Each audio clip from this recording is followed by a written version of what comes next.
It is absolutely ridiculous that we here in the city of Fort Worth have to boil our water and we have to suffer power outages. This is the United States of America.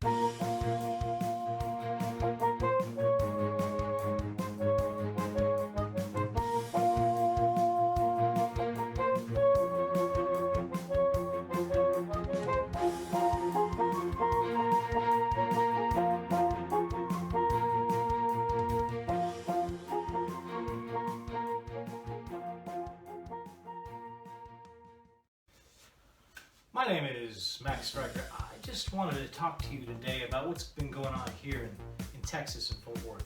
Now, a lot of you, of course, have been affected by this very cold weather we had.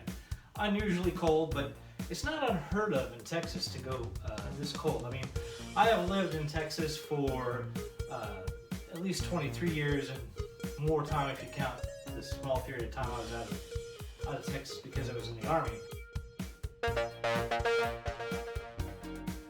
Now, it's not uncommon for these polar vortexes, as they call them now, to sweep down from the Arctic and all the way down through Canada, down through the plains, down to Texas, because there's nothing to stop them. The land is relatively flat, and when you have these weather conditions, you can get these blasts from the north. And so I've certainly had them in my childhood. I remember these kind of situations. You remember the Super Bowl where we had one of those blasts from the north that wiped us out just with snow right in time for the Super Bowl. So this is nothing unusual, although I can say obviously it's been a lot colder and a little more colder than normal. The point of all this is that this situation we're having now in Dallas-Fort Worth should have been expected. It's something you should have planned for. Now, I've heard all these excuses of why we're having rolling blackouts.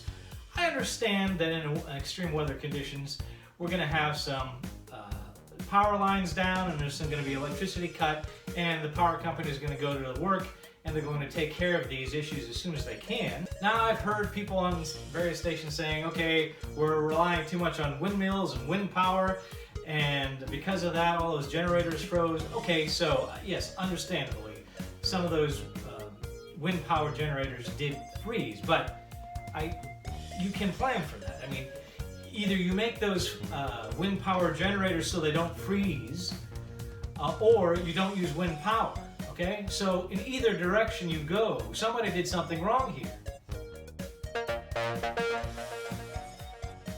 Well, I couldn't tell you if it is wind power or not that's the problem, but I know that the Comanche Peak Power Plant has asked for 2 additional units to deal with the influx of people coming to Texas and our incredibly growing population here, and that hasn't been done yet. So is it really windmills, or is it, again, some more mismanagement? I think this situation is intolerable.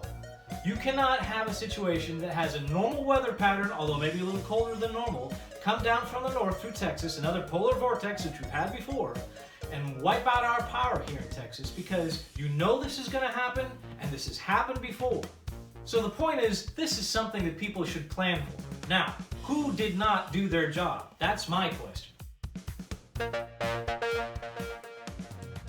In this situation, it is absolutely ridiculous that we here in the city of Fort Worth have to boil our water and we have to suffer power outages. This is the United States of America. We are supposed to have people in charge of our government that are supposed to make sure these things don't happen. And we need to hold those people responsible. We need this fixed, and we need this fixed now. It is total incompetence that the water supply in Fort Worth has to be boiled. This is a major city. This is ridiculous. So wherever the responsibility arises, whether it be ERCOT or some other government agency, they need to be held responsible for this. This needs to be brought out in public. There needs to be a public examination, and we need to get to the bottom of this. And I'm sure all of you would agree with that.